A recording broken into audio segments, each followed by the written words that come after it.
Moikka! No niin, mä sain luotua nyt mun profiilin tonne Mindu-palveluun, mistä löytää psykoterapeutteja, eli tuolta haetaan esimerkiksi Jyväskylä ja kognitiivis-analyyttinen ja hae, niin sieltäpä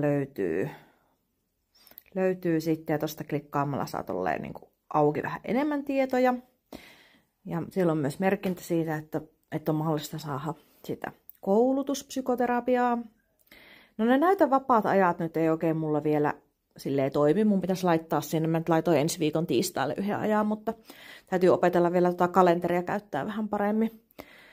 Niin sitten sieltä löytyy aina. Tuossa on vähän tarjon apua mihinkä asioihin ja sitten erityiskohderyhmät. Laitoin siihen jotain. Ja sitten tuossa on lopuksi vielä toi